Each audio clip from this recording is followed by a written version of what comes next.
Francis, Sam, welcome to Perfect Health on Elastic FM with Elaine Godley. Thank you for spending time with us this afternoon. Thank you for having me, Elaine. And you're in sunny London, I'm in sunny Nottingham at the moment. You're a holistic therapist, and you've got into being not a hypnotherapist, a holistic therapist through your own story, which we'll come on to in a minute. Yes. So working backwards, what sort of therapies do you help people with at the moment? So the main therapy that people seem very drawn to me to help them with is through energy healing. I am a Reiki master teacher as well, and I work with a lot of clients on an energy level. I also do crystal healing, Indian head massage, touch therapies, but I find the main therapy that people come to is for energy healing. Okay, so energy healing, what is that to the skeptics listening to the show? So energy healing is basically, simplifying it, it's using universal energy to either place your hands on or off a client to help the energies within that person to flow through and assist the body with its natural, to realign to its natural state. So essentially the body always knows what to do, but sometimes it can get quite blocked because of issues that we may be facing on a day-to-day basis. So what the energy does is it gives the body that kind of jolt to say, hey, you're here still, you know what to do, let's get on with it. And it's very unique to each client. You know, one session will be different to another. It's very peaceful therapy. It's something that people find very, very relaxing. Often clients fall asleep in their sessions with me as well, which is always nice to see because it shows they're going into a deep state of relaxation. And again, that enables the body to do what it needs to do as well. Sleep is a great energy booster, isn't it? People underestimate the level of sleep that we actually do need. I know it's different for everybody, but sleep is a particularly good, easy thing to do. Well, for most people anyway. Yes. You mentioned universal energy. What do you mean by universal energy? It's basically using from our perspective, it's everything is energy. And it's using the energy that's around us, the energy that we are a channel. So we flow through, the energy flows through us and into the clients to assist the body's healing capacity and to assist the client in their own individual way. Universal energy, I guess it's kind of your own take on it. From a Reiki perspective, it is basically the energy that we live in, the world, you know, really good positive energy from source, whether it's God, the universe, whatever way you want to put it. But it's basically taking the energy that's around us that we're interacting with on an everyday basis and kind of channeling it to do good for the body. Brilliant. Okay, and what sort of things do clients come to you with? What sort of ailments and conditions? Oh gosh, it could be anything. It can be anything from insomnia to fertility issues to trauma, physical ailments such as backache, knee ache. It could vary from anything from a psychological place to a physical place as well. Anything from digestive problems, reproduction, you name it. Wow, goodness me. So there's no sort of pattern, there's no specific niche that you help with? No. You can just basically, if you've got a pulse, go and see Sam. Yeah, exactly. Okay, so how did you get into this line of work? What's your story behind? Because every therapist I've met has a story. So what's your story, Sam? So basically, if we go back around 11, 12 years ago, when I was in a very, very bad place in my life, I was in a very abusive relationship. I had a child from that relationship. And what unfolded from that was from her birth, is I was left with really, really bad injuries. I had kind of lost the use of the left side of my body following a very traumatic delivery. My hip area was broken. I was in pain just walking around. I had to use crutches to walk properly. I was severely depressed as a result of that. And I just felt very, very internally broken at that point, as well as physically broken also. I'd gone to doctors that were, you know, happy to give me pain medication to help me get on with my day-to-day life and to care for my daughter.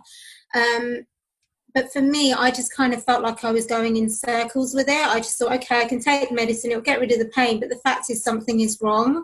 So I was referred to physio. You know, I went there for a good couple of years, to the point where the physios were scratching their heads saying, we don't understand why you're still in pain, but you do seem quite damaged, and it is likely that whatever that injury is that you've sustained is only going to get worse. This was the injuries from childbirth. Yes. Yeah. It's remarkable. Yeah. It was really, really a bad time for me. And I think it got to the point where I was at that place where, you know, these people that I was reaching out to didn't have the answers for me. And I just thought, no, there has to be more than that. Like, I'm not going to be okay to just be sat here in pain or not being able to walk properly or do things with my daughter and just accept that that's it. I just thought, no, there's so much more to life. This is not okay. And so I started researching on the internet other kind of therapies or avenues that I could go through. A lot of them were going down the avenues of surgery and things like that, but something kept always saying to me, you know, there is another way. So it was a conversation with a friend of mine that said to me, you know, have you ever tried any kind of alternative therapies? And I said, no. You know, at that point in my life, I hadn't even considered anything on that level. So I thought, okay, look, I've tried everything else. Let me give it a go. I went for acupuncture. I didn't feel that was the right therapy for me. So I had a course of that. It didn't really make a big difference for me. And then another friend mentioned Reiki. And she said, have you tried this? Have you heard about this? And I said, I've kind of heard about it in the past, but dismissed it. You know, I don't really get all this energy stuff. And to be honest with you, like, really, what can it do? And she said, try it, because, you know, you're doing everything else. Nothing seems to be helping you and you're still in pain. So I went for my first session with Reiki. And I came out of that session, I'll never forget it, just thinking, wow. I came out of the session, it was only 15 minutes, and I felt lighter. I felt that the heaviness that I'd gone to the session with had gone and lifted. I got off, I remember getting off the couch and thinking, my hip area feels so much different. It just feels really, really different. Like there wasn't that heaviness there either. And I don't actually remember feeling in pain when I got off. Did you say 15 minutes?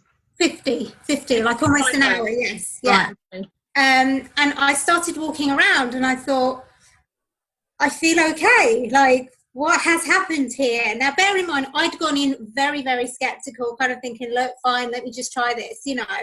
And I said to the lady that did the therapy, I said, what did you do? Because I was feeling awful before I came to this session, and now I feel like I just feel free. I feel so much lighter. And she said, well, that's the point. You're supposed to feel like that at the end of a session. I thought, this is interesting. So I went away and I thought, I need to look into this now, because this is some kind of magic that's going on. And I just felt on such a high level of energy and excitement and happiness. And I thought, right, let me look into this. Let me go and kind of experiment on myself a bit more.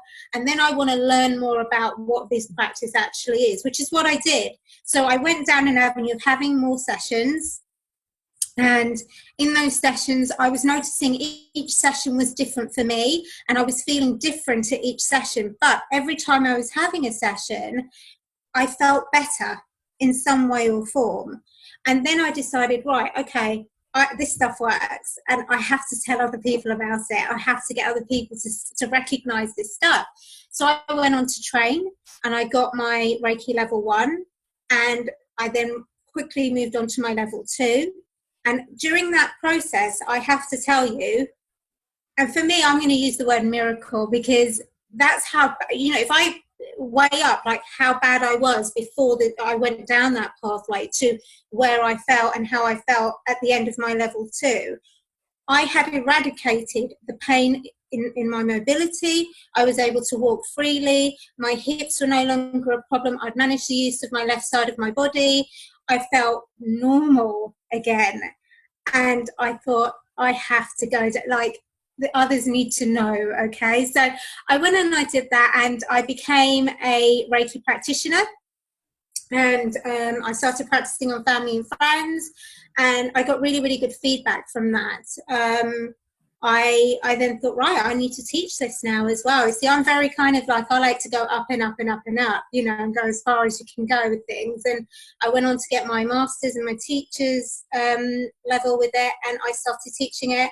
And I have had so much positive feedback, and so many people come back and say, you know, I can now sleep a full night's sleep, you know, or I can turn my neck now, whereas, you know, I was about to go and have surgery for that, and I can move and I'm actually living. You know, that for me is just amazing. I mean, take away the physical side of it, let's go with the psychological side of it for me on my journey as well. You're looking at somebody that was severely depressed. I was on antidepressants. Take me back 10, 11 years ago. I felt like I had no hope. I had no confidence. My life was a complete mess. And going on this journey, for me, I always tell clients, it's not just about, you know, the physical sides of it. It's about your mindset and how important that is as well. And how much, you know, that when you relax the body, it not only does its thing on a physical level for you in regards to physical ailments, but your mind. It really helps to center your mind, because I solely believe that your body is a reflection of your mind as well, okay? So simultaneously, what was happening on my journey was that everything for me was becoming much more aligned. I managed to pull away from a really destructive relationship. I faced many more battles after that, but I felt in control. I felt like I could do it. I felt like I had that strength and that confidence and that power within me to get through life. Whereas before, I just felt a complete and utter mess. And it's given me that extra drive and that extra ambition and that extra passion to let people know that, you know, you don't just have to be existing. You can live a life, and you can live a life that actually feels comfortable, if not more, for you. You don't just have to settle for second best. And it's just transformed me, and it's really exciting to see how the therapies that I do has transformed other people as well. It's a lovely feeling, isn't it, when you can see the growth in a person and know that you've had a part in it, which is fabulous. And you're very, very passionate. I can obviously see this will go out on the radio, and see how passionate you are and how animated you are when you're talking about it, which is absolutely brilliant. It's fantastic. So you're also a children's author, I understand. Tell me about that. So my eldest daughter, she was diagnosed with post-traumatic stress disorder at the age of 3. And I'd always felt very guilty about that. Obviously, with this situation, you know, coming from an abusive relationship, it had its impact on both of us.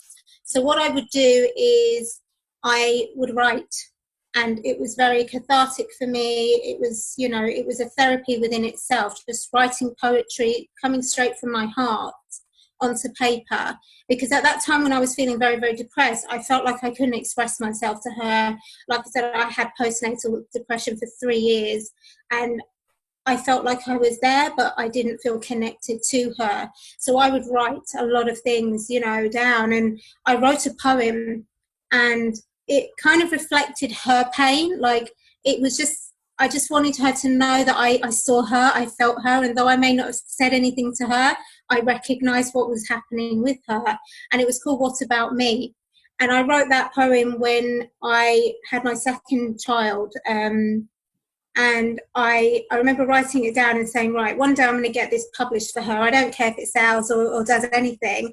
I'm just going to do this for her. So just to dedicate it to her and let her know that, Mummy heard you, I saw you, I felt you, I never stopped loving you, you know, even though I couldn't connect in with that at that point and describe it to you.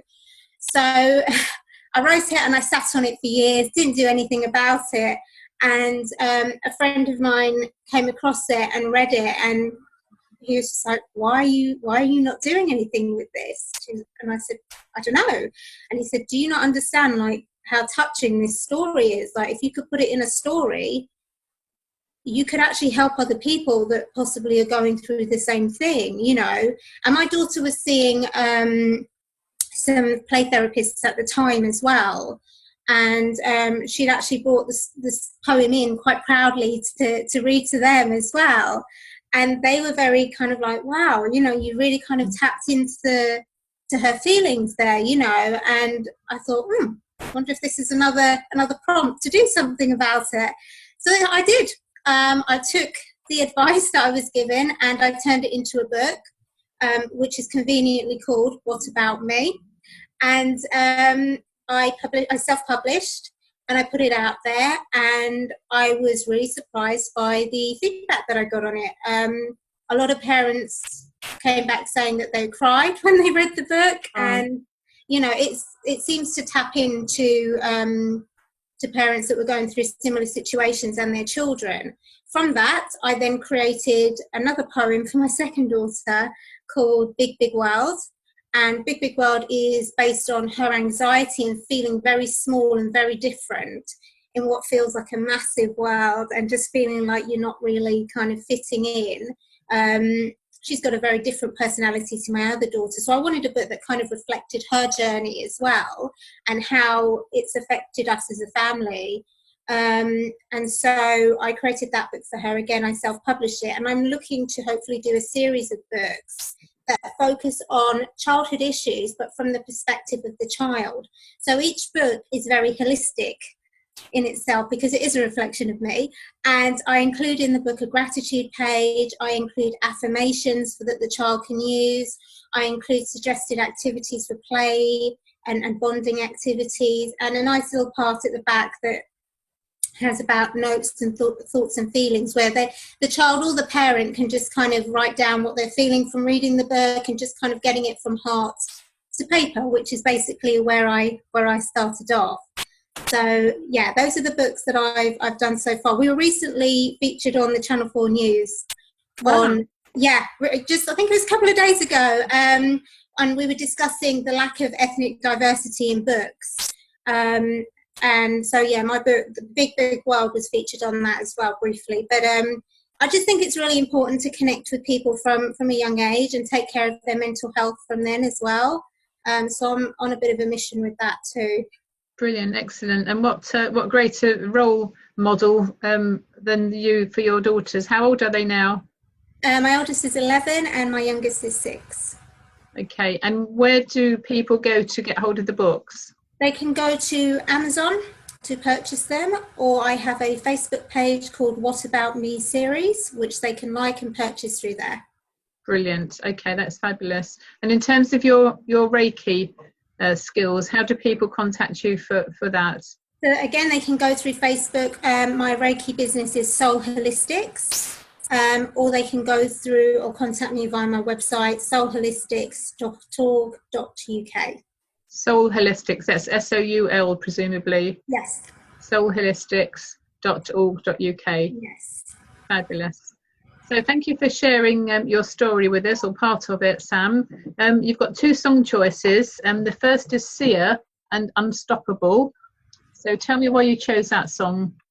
I love that song, and I love it because I play it every morning, and I play it so all, you know, both me and my children and myself, you know, we can listen to it and really kind of feel the energy and get that confirmation. It's like an affirmation. I am unstoppable. I can do anything I want. Nothing can block me. Nothing can stop me. I am powerful. It's a reminder of how amazing and powerful and wonderful you are. And I think it's a wonderful way to start off the day. Brilliant. Excellent. And your other one, I've not heard of this person, Carly Jepsen. And the song choice is Cut to the Feeling. Well, I didn't hear about that song actually until I watched a Disney movie that my girls were watching actually, and I heard the song and I thought, oh, I really like the energy in that song. And what that song makes me feel like when I listen to it is, it's so true. It's about the feeling, about everything. It's about how you feel, how it affects your body, how it affects your mind state, you know, and how you can enjoy life. And it's just got a really kind of high vibe, bouncy, happy-go-lucky energy to the song, which again is another song that I like to play in the morning to really kind of raise our energy, raise our vibration, and start the day in a really positive way. Great idea to play a song, an uplifting song first thing in the morning. Hadn't thought about that. Genius. Yeah, it's really good. Try it. Fabulous. Well, thank you very much, Sam, for spending time with us this afternoon. And Thank you for coming up now.